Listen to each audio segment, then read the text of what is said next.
Находясь на выставке Host Milano 2025, мы подошли к нашему партнеру, к стенду Osti. Эта компания входит в группу компаний вместе с такими брендами, как Hoshizaki, известные на весь мир, Gram, холодильное оборудование, ледогенераторы Brema NTF. И в планах еще захватить кое-какие рынки и производителей. Конкретно здесь мы сейчас покажем, что компания Osti, это производство Турции, может производить из нержавеющей стали. Вот смотрите, с автодоводчиком. Такие вот красивые вещи для ресторанов, для каких-то гостиниц, да, где идет селф-сервис. То есть здесь вот также представлены вот японский бренд, вот турецкий бренд и Osti, да. То есть все открыто, никто ничего не прячет, но на самом деле Osti Killer производит еще для многих брендов небрендированные вещи. То есть, в принципе, есть возможность поговорить при больших объемах. Компания готова сделать private label или что-то подобное. Мы тоже такое имеем возможность и тоже этим пользуемся. Так что обратите внимание, что такая возможность тоже есть. Есть много-много вот таких кастрюльных тем, чем мы тоже как бы занимаемся. Ну, немного, но кастрюли мы продаем. И вот есть такие вот как бы тоже треи с силиконовой поверхностью для жарки или обычные классические алюминиевые перфорированные или обычные для багетов. Ну, неважно, то есть много разных и GN-чиков, и EN-чиков. Вот здесь такие элегантные тоже вещички на 2/3 ГН. Посмотрите, с автодоводчиком, да. То есть никто не будет там в вашем ресторане кликать вот этими вот, там где-то на шведском столе или что-то такое, не будет такого грохота стоять. Перейдем сразу же к тепловому оборудованию, холодильному оборудованию и к посудомоечному оборудованию. Здесь конкретно выставлен вот прямо спереди, тоже на стенде Osti, конвейерный туннель посудомоечный. То есть туннель может справа налево перемещаться. Этот конкретно такой на 3-4 корзины. Корзина проходит весь цикл, в конце сушится. И при таком вот большом объеме вам нужна вот такая машина. Естественно, есть более простые машины. Вот такой сушильный модуль после. Он ставится просто на стол, как мы видим, да. Он такой независимый. Вот, то есть пройдем весь цикл, к примеру. Здесь стол перед, обмыли, засунули. Вот здесь сейчас конкретно представлено со стеклом, чтобы мы видели, что внутри. Внутри мы имеем, смотрите, рукав ополаскивающий, это верхний, и рукав моющий, это нижний. Также сетка, которая позволяет сохранить все самые крупные частички. Это может быть зубочистка прилипшая, это может быть кусочек картошки или лука, рисинка, чтобы она дальше в помпу не летела. Для этого есть такая сетка. Немножко расскажу, как устроена вообще посудомойка. Посудомойка обычно состоит из двух частей. У нее есть танк, который нагревает, и он моечный считается, и внутри бойлер. Бойлер, он нужен для того, чтобы чистая очищенная вода с подачей химии, ополаскивающей, подавалась при ополаскивании. Последние примерно 20 секунд происходит ополаскивание. Мойка обычно происходит одной и той же водой из этого танка. Она качается по кругу, крутя вот этот рукав. Вот этот рукав крутя, он одной и той же водой омывает. К примеру, мойка длится 2 минуты. Значит, минута 40 секунд она моет. Потом этот рукав останавливается, открывается бойлер, и там уже чистая вода ополаскивает вот этим рукавом. Такой же рукав имеется как внизу, так и наверху. Есть возможности подключения этих машин к космосу, есть также возможность установки дозаторов, есть несколько возможностей вот этих рукавов. Они могут быть такие из нержавейки, как тут, и могут быть обычные пластиковые, более дешевая версия. Мы рекомендуем и, в принципе, везем практически только вот эту вот дорогую серию, у которой есть все внутри насосы, все внутри 2 дозатора и нержавейка, вот эти вот крутящиеся барабаны. Не барабаны, а их часто называют рукава. Вот, то есть мы взяли, ополоскнули, помыли, закрыли, закрыли, помыли, 2 минуты сюда вытащили, высушили и все, пошли работать. Также есть вот такие фронтальные версии. Конкретно мы тоже пользуемся их услугами и поставляем вот такие оборудования. Как видим, вот в базовой комплектации она идет более такая, скажем, простая, с рукавами из пластика. И, возможно, без дозаторов и без насосов всех. Мы поставляем полную комплектацию, полностью все насосы, все из нержавейки. Это там лучше 100-200 евро переплатить, зато в долгосрочной будете довольны. Есть, конечно, маленькие, побольше, такие-сякие. Есть вот, смотрите, классная тоже котломойка.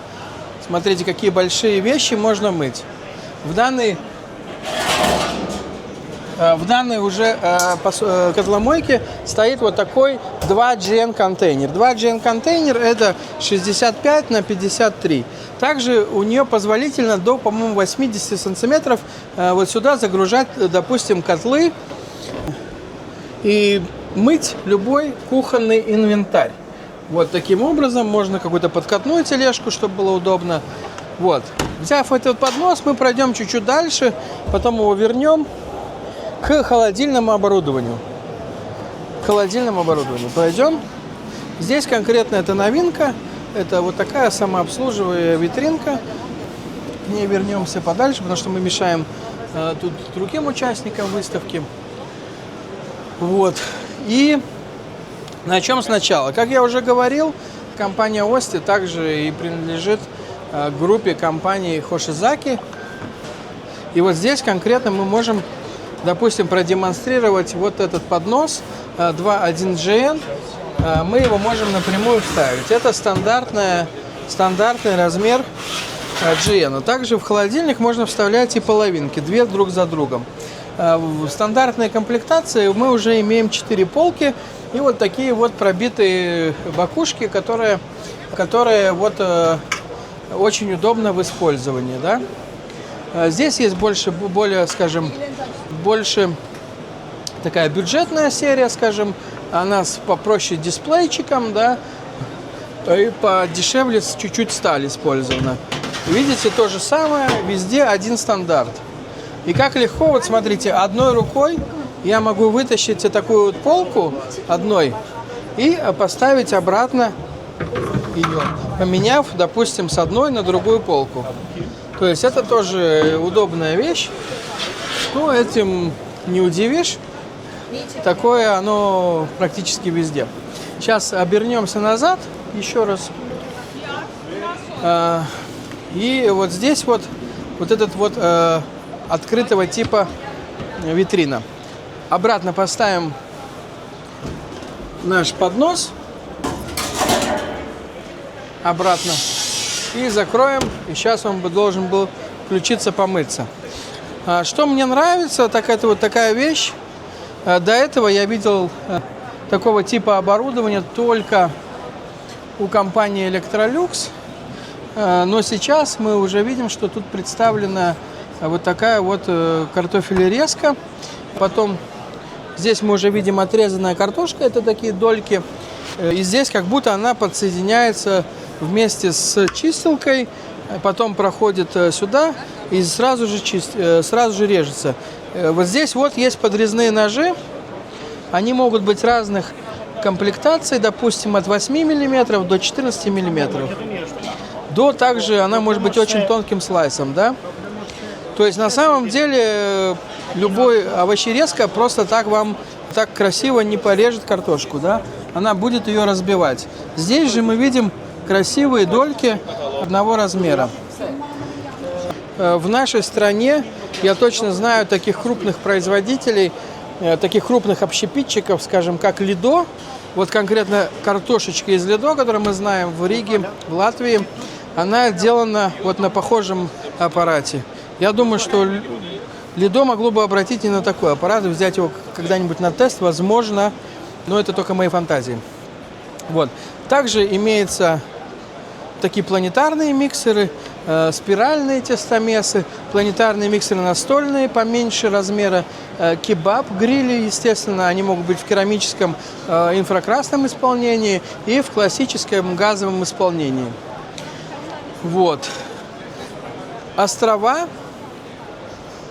Вот такие можно острова делать из 700 серии, из 900 серии. Они могут быть мультифункциональные, газовые, с такими вот поверхностями плоскими, мультидеки, пастоварки. Ну, то есть эта комплектация идет совсем понемножку. То есть вот все твои потребности, всего можно из любых компонентов можно составить вот такой остров. И в конце такую вот завершающую панель поставить, чтобы она была без швов. Может быть, без этого логотипа, но просто без швов. Такие вот есть кутера. Их часто используют крупные производства или среднекрупные производства, или даже небольшие производства. В Турции это популярно как хумус. Но у него есть много применений разных. Не обязательно это может быть хумус. Да? Кутера, их используют и в мясном производстве, и любое песто делать, соуса и все остальное. Вот, подойдем, вот есть такие, скажем, очень интересные, написано новинка, но я знаю, что они разрабатывали уже давно что-то подобное. Это такие острова, которые пользуются популярностью у такого, скажем, сегмента премиум. Вот, надо посмотреть. Мне нравится вот такого плана саламандра в конце. Она инфракрасная, ее не надо держать всегда включенную, как стандартную на обычном тене. Надо пользоваться, электроэнергия сразу же достигает температуры. Да? Инфракрасные нагреватели позволяют экономить много электричества и рационально использовать тепло. Вот тут мы видим 900 серию, то есть здесь жарочные, такие выкидные сковороды. Вот там есть такой вот варочный котел. Варочный котел примерно 100-150 литров, может быть, в таком корпусе. Вот поднимем, заглянем вовнутрь. Вот такой wok station из газа. Есть четырехкомфорочная плита. Вот обратите внимание, сейчас сфокусируйте на эту комфорку. Это латунная комфорка, на мой взгляд, одна из самых лучших в мире. Ее также использует компания Electrolux в своей продукции. Ostia Keller держит такую вот планку, тоже довольно высокую, с этими комфорками. Всем известно, что Турция славится своим чугуном, поэтому довольно много чугуна хорошего мы можем увидеть в турецкой продукции. Да? Есть такая вот еще Slimline, это такая больше для всяких разнообразных фуд-трек, так называемых, или для новичков, или для каких-то завтраков. Можно использовать вот такую небольшую линию, где сжато пространство и нужно все равно готовить. Вот, то есть это может быть фритюрчик. Вот, в принципе, он тут занимает, вот я не совру, 2,5 метра, но на этих 2,5 метрах, что образ 2,5 метра и где-то 60 сантиметров, 55 глубиной. И что мы видим? Здесь уже нормальный гриль, нормальный флэт-топ, нормальный фритюр и четырехкомфорочная плита с макароноваркой. Также иногда макароноварки используют для варки равиоли или пельменей или что-то подобное. Да? Вот. Пройдем дальше. Здесь есть еще кое-какие модули, такие серьезные. Это уже Deep Fryer с дигитальным дисплеем. Как я уже говорил, уже пойдем сюда. Тут такой вот есть из чугуна, скажем, печка вылитая. Обычно чугун не ведет, в отличие от просто стали. Скажем, это печка типа Хоспер, Джоспер называют, да. То есть Джоспер были родоначальниками, но почему бы не сделать неплохой аналог? К примеру, компания Griffin поставляет вот такие печки, и они работают отлично, и при этом не стоят 10-15 тысяч евро, а стоят в районе от 3 до 5 тысяч евро, а служат по функционалу ничем не хуже. Вот честно скажу, ничем не хуже. Просто хосперы ставят те, у кого это лицо ресторана, и там должен стоять красивый букет цветов. Вот. Также есть вот такие большие промышленные котлы. Конкретно этот видно литров 200, минимум 150, ну 200, наверное. Он может быть на таких вот больших колесах, закрываться крышкой, вот таким образом, да, и открываться. Ну, это уже промышленно. Где надо 200 литров супа сварить, это, конечно, уже не маленький ресторанчик, да, а это армия, может быть, или любой какой-то dark kitchen. Вот. И последнее завершим.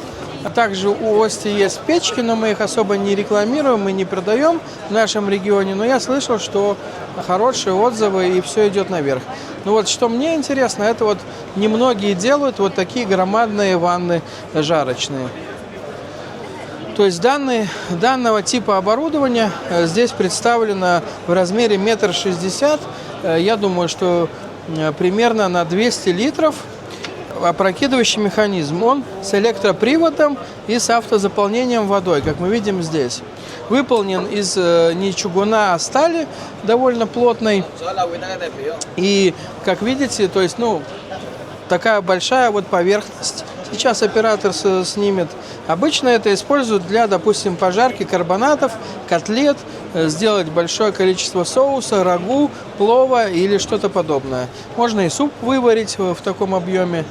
В общем, плеснули масло, обжарили. Ну, то есть мультифункциональная сковорода, называется выкидная сковорода. Вот, так что спасибо за ваш обзорчик. Вот, сейчас вот подойдем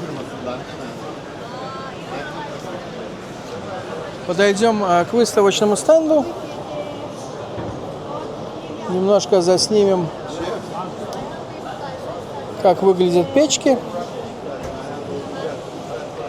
И в заключение скажу, что Ости – это прекрасное турецкое качество за разумную цену, но действительно за которое не будет стыдно. Вот, стыдно точно, говорю, не будет. Так что, пожалуйста, you are welcome к нам. Enjoy. Griffin GT – твой проверенный партнер в гастромире.